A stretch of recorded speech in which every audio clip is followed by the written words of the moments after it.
and everything in between. He is the star, Richard Bazzi. I am Bubba from 100.7 Star, and the star with us today is somebody that is groundbreaking, game-changing, and forever a vital part of Pittsburgh, who has a day named after him. It is Frzy, live on Car Stars and everything in between. And Richard, we both love Frzy. This is going to be the easiest interview we've ever had. Well, I was, and Frzy, I was going to say that. I was going to say the best interviews are not interviews. They're conversations. And, yes, sir. When I look at Frzy and I think, wait, who is Frzy? I mean, who is Frzy? Yeah. Where did he come from? How did he get to where he is? And the only way to do that is to see and talk about where he is right now, and then to understand how he got there. And so I look at Frzy and I say, wait, what's your real name? Who are you?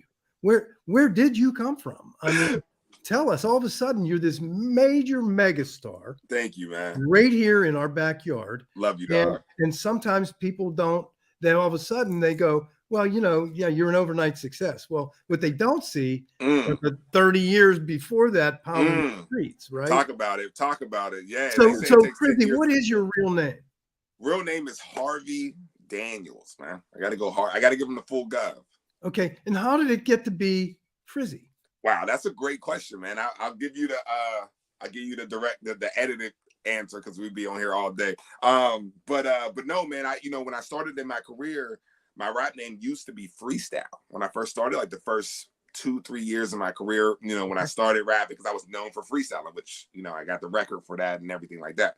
And I used to say Frzy as like an AKA, like in the middle of songs. And I remember I got my first endorsement deal, which was with Subway. I became the face of the Subway Melt, which that commercial is on YouTube. People put in Frzy Subway. They can see how young I look like. Okay. A baby. Yeah. And but they flew me to LA. I did this thing, and it was freestyle with it, and I rapped. It was like a 8-mile kind of thing, but the commercial was everywhere. And it really started kind of like, blowing me up. And when I got my first demo deal with Sony, they were like, listen, Free, because everybody used to call me Free. They still sometimes call me Free, but they're like, listen, Free, that name is amazing, but it's too common. Like, it's everywhere. Not only is it freestyle rap is popular, but there's freestyle in the Olympics. There's freestyle dance. There's so no matter how big you get, your name, as far as Google Analytics go, you'll be competing. You're limited. I'm limited unless I spell it weird or do something crazy. They're like, but your AKA is Frzy. I've never heard of that before. And you spell it really different. And I was like, yeah, I got it, because I used to listen to Swiss Beats, and he would go Swizzy on tracks. Yep. When he would rap. So I was like, oh, that was like a cool play on freestyle and Frzy. And I did that. And then, the label was like, FRZY doesn't exist. It's a made up word. We didn't have to worry about, people taking it. Now that I'm a big name, people are like replicating it and taking it and using it for different stuff, which is kind of cool. But yeah, that's how I became Frzy. And then now, so far in it, people don't even remember that my name ever was Freestyle to start off with. I love that story. That's crazy. I mean, I love that story. So Frzy, yes, when you started this journey, did you have any idea where you wanted it to go? You know what, man? That's a great question, man. You know what? Yes, I want to say yes, because for me, my father always taught me that we don't do plan Bs, right? When I'm not starting something to see if it work out, I'm not doing anything with a safety net, right? Like if I fall and I hit the ground hard. And that gives me, love that. You know what I mean? Like it gives me a chance. It's like I never, and I know this is me, Bubba knows me with my analogies. I never buy a new car and put a gas tank in the back. Right? Like I'm going to drive that thing. Like I'm not worried about running out of gas. So like, that's kind of how it is with my career. So when I started this, when I was playing basketball and I was like, I want to go to the NBA, this is what I want to do, then I really got into music. My dad was like, pick one. We're not doing it. Cause I was also planning on going to the CIA as well. And I picked music, and it was like, I'm gonna go all in. I will be the best rapper to ever do it. I'm not settling for anything less. I'm not starting the conversation. I want to end the conversation. So that's where I'm at now. I love everything you said. There was a time in your life where your option tree of life was NBA, world's greatest rapper, and the CIA. CIA field agent, man. I studied I majored in intelligence in school, and I was doing field agent training. I still go out. Secret thing about me, people who know me.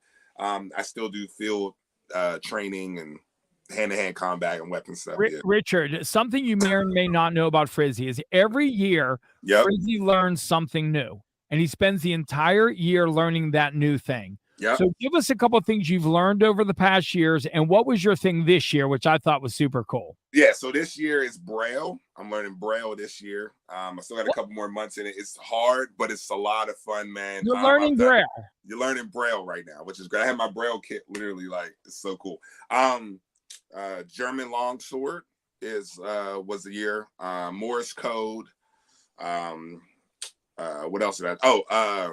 Archery, which now, like, I'm in love with. I do archery all the time. What? I'm starting to get into next year. I'm planning on doing sign language because I really want to get into sign language. Wait! What about this? What about Demolition Derby?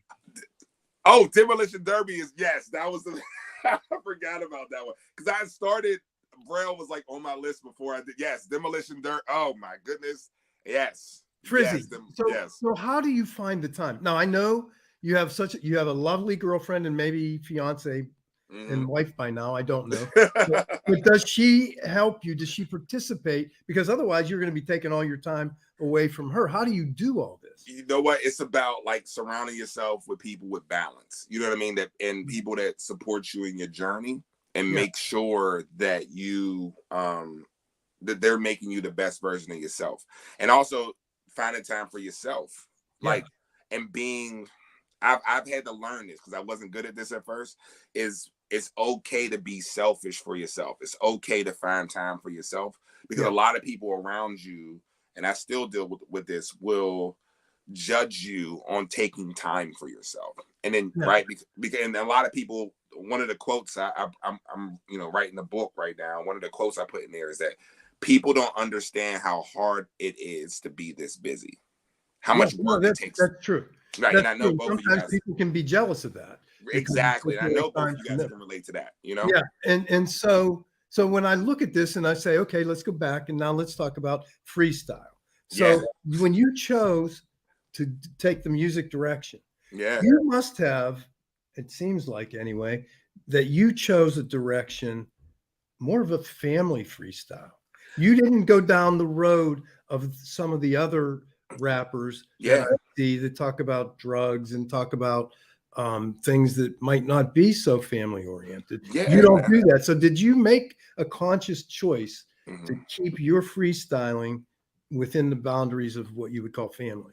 Absolutely, man. Absolutely. I think because, I grew up in East Liberty, right? In the hood, like back before East Liberty was called the East End, right? And where it wasn't good out there. And I saw a lot of my friends, unfortunately I grew up in the environment of addiction within my family. And I made a very strict rule for myself that I wasn't going to fall into those trends and that I didn't want to be the stereotype.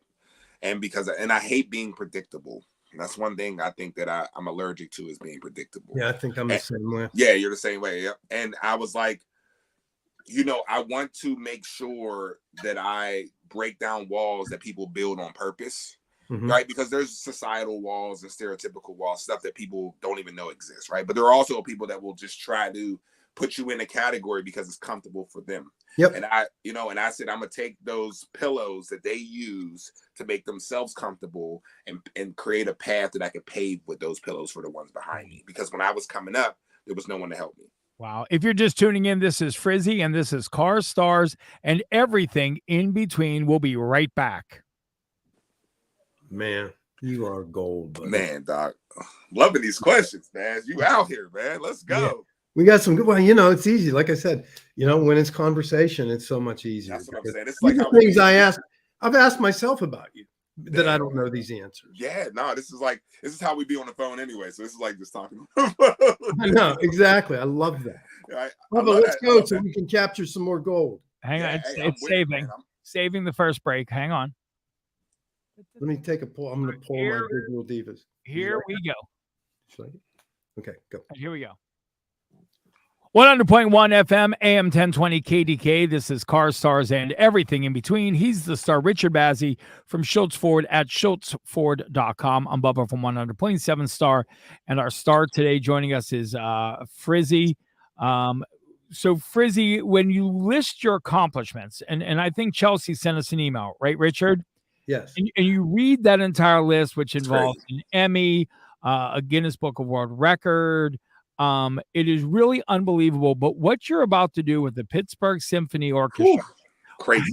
So you're not the first rapper to ever play. Common's done it, and Richard, I really want to get this out because this is really important. Common's done it, Nelly's done it, but what you're doing is totally different than anything they have ever done, and I need you to explain to everybody why. Yes, it is, man. Well, that's what makes it so exciting because my role model is Jay-Z, and Jay-Z's the first rapper to do this. He did it with the London Symphony, which is incredible. And what's making this so different is, and I had to learn this because I didn't even know. I was sitting with Christian Kriegeskott, who's the composer. You met Christian. We came into Bubba in the morning, and he had to teach me because I was looking at Jay-Z doing it, and I was like, we're going to do exactly that. He was like, actually, the orchestra is not really doing anything. They're playing along with the music. Like the music's playing, they're playing, but the DJ's playing, and they're just playing over the music with it. They're following the music. And I was like, well, that's what it is. He's like, no, it's not composed. They're not creating an actual arrangement. And it was like kind of heart-wrenching for me because I was like, oh, I watched this, this show a million times. But that's what we're doing different is that they are completely composing and writing new arrangements to the whole album, to my whole album Success that comes out next month. And it's unbelievable. It's unbelievable to hear it. And also like to see, my name on the marquee of Heinz Hall, like, with the Pittsburgh Symphony, who is now considered the #1 symphony in the world, which is crazy. So it's just really exciting, and I'm honored. And I think not only is it big for my career, it's going to be one of the biggest shows of my life, but that it's here in Pittsburgh, that I'm a Pittsburgh boy grown here, and I get to do something in this building that's been legendary, that I've walked across, that I've chased the bus in front of downtown. So Jay-Z was your hero. You like? Yes. Do you know him? Do you know Jay-Z? No, he's the only one I haven't met yet. And this is actually the hat I'm wearing is a Rock Nation hat, which is I noticed that. Which I've done a lot with. I've done stuff with Rock Nation and Tidal. So I've been in the building downtown. I've been in New York with them. And they said that, and I did stuff with the Knicks, with the Nets, and he owns part of the Nets. So like I've been in his vicinity, and then like they told me like, yeah, Jay's a fan of you. He knows you, but I've never got a chance to meet him. Let's take a snippet of this and somehow see if we can find a way to send it to him. I need that. We need you to meet Jay-Z. I need that, man. I need that. Heavy. Because what you're doing is so revolutionary. I mean, the fact that, think about this, the Pittsburgh Symphony Orchestra is not playing your music, but they're taking your music and recomposing it to meld the worlds of rap music and orchestra into something that's never been done before. So you've got to basically learn a new way to perform your own art. I do. And we're bringing the faculty into it, which is my band. We're bringing DJ Solo Dolo in it. We're going to have a choir with us on stage. I mean, this thing there's going to be at least, we were talking about, there's going to be at least almost like 100 people on stage at the same time.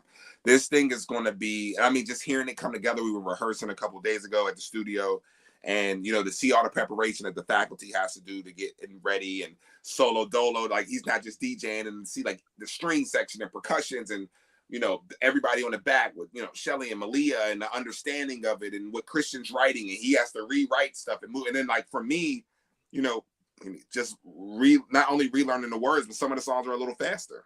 Some of them are a little slower, we're doing some with a different thing that comes back, the band, the faculty, and the orchestra are like, the PSO are blending together some stuff. So they're having to learn how to pace and find each other's spacing. Is there a way or a place that we can hear just something, a snippet of what you're talking about? So not yet. We're teasing it. There'll be some teases coming out in October. Of course, you and Bubba will hear stuff before anybody else because y'all are boys, and I'll be emailing y'all some stuff. But exclusively, the band's exclusive, as they say. But right now, this is going to be a preview of it. Well, you know, you'll see some press coming out. You know, the press is already starting, but you'll see my face all around the city. We're going to be doing some little teasers on TV and stuff. So they'll get like a little sample of it in some places, but this is going to be, listen, you got to buy tickets November 8th to Heinz Hall. Period. Yes, November 8th, 7:30 p.m. Tickets are on sale now. Pittsburgh Symphony Orchestra.org. And they can get it on my site too. And Frizz, you know, part of our journey when we first met, if you remember, I walked into the studio. Yeah. And the first time I met you, you knew me 10 minutes and you did a 5-minute rap about me. Well, first of all, you came in super fly. I think you know how me and my memory is, right? You had on this blue blazer, which was amazing, with this cowboy hat on, and it was cool. And actually, it's funny to see that your beard, like, I love the white, but it was a little darker when I met you, right? It was a little brown when I met you. And you just came in with this amazing energy, and seeing you and Bubba, because I was a big fan of Bubba growing up too. I remember, you know, getting a chance to meet Bubba after I won the Emmy, and you guys are legends in the city. You've come up, you are homegrown, and you guys are like me, where you guys have paved the way through blood, sweat, and tears. Yeah, and that's actually true. I won't run away from that. My mother went to Peabody in East Liberty. Let's go, moms. I grew up in Munhall, so yeah, I grew up kind of like you. But where I was going to go with that was, so you are a series of firsts. Yes, and sir. You did. So when I first heard your rap that won an Emmy Award, yeah, man, for Mr. Rogers, crazy. I have to tell you, Bubba will tell you this. Bubba, do I consider myself a music expert? Yes. That I can hear one song and say that song's going to be a hit. Yes, sir. And I do, and I always say that. When I heard your rendition of Mr. Rogers, I knew it would be a success. Thank you. And you know what? I play that song even today. Let's go. I love the song. Thank you, man. And so I don't know where you get that talent, but it is certainly God-given. Oh, it's absolutely a blessing. And for you to be able out there repeating the series of firsts that you have accomplished, I want you, and I want to be part of you meeting Jay-Z. So I'm going to ask Chelsea and Hannah to reach out somehow. Those are my girls. To reach out and to appeal to Jay-Z and say, this is your guy, and invite him for the opening. Yo, that's a great Chelsea. Heinz Hall. I love y'all. Let's Heinz Hall, because you know I'm gonna have y'all gonna be there VIP. I can't wait to see what cowboy hat you bring out. I'm gonna have to get a new one. I know. Yes. You know what though? I'm gonna have to get something that's not a Batman T-shirt. I mean, or do you not? Like, no, I do. It's very Bruce Wayne of you, man. Frizzy, I need whoever dresses you to dress me for the night. No, you don't need that. You know me. Hey, as long as I get some Bubba chest out, that's what I want. Yeah, oh my God. All day, baby. All day. You know, Frizz, our friendship amongst the three of us has really grown over the years. Yes, it has. And I think it's just so cool. Richard, before you came on, we were talking about, when Frizzy and I and you, we just we're like family, and it's real. So you're right. You said it. This isn't like an interview. This is just a bunch of people having a conversation, which is unbelievable. It's me getting to start the day with my boys, man. And I really love y'all. And I love being able, like you said, a series of firsts really hit me hard, because I that's one I strive from, but I've never heard it said like that. But I also, and I want everybody to hear this, that when you accomplish something good, right? You know my saying, if you're not asking for help, your dreams aren't big enough. And you two have helped my career in such a crucial way, that I'm not who I am. I'm not able to do these first and able to even be celebrated on this level if it wasn't for you two. And I'm so grateful. And I love that when people look at the puzzle, the picture of my career, that there's so many puzzle pieces that make your face. And I love y'all, man. That's really cool. And I thank you for that. But I do want to mention also, you're a guy talking about the series of firsts. You have a City Pittsburgh Day named after you. Yes, I do, man. What is that day? What is that day? January 11th, Frizzy Day, man. January 11th. And you also have a street named after you. Is that right? It's coming. Yeah. It was announced. Yeah. I grew up on East Liberty Boulevard. I was one of the houses I grew up on. One of the houses I grew up in was on East Liberty Boulevard for like most of my life. And now that'll be changed over to Frizzy Boulevard, man. Wow. Don't you love that? My mom grew up at 5485 Broad Street. She right there. So she would have been driving past Frzy Boulevard all the time. Yeah. Shout out Mama That's Bears. unbelievable. Frzy, November 8th, Heinz Hall, buy your tickets. Just the glorious succession of Frzy, which is just unbelievable. Thank you, man. If you spend any money this fall, please buy tickets. It'll be worth it. Richard will be there. I'll be there. And thank you for joining us for Car Stars and everything in between. Let's go. Love y'all. Unbelievable friend.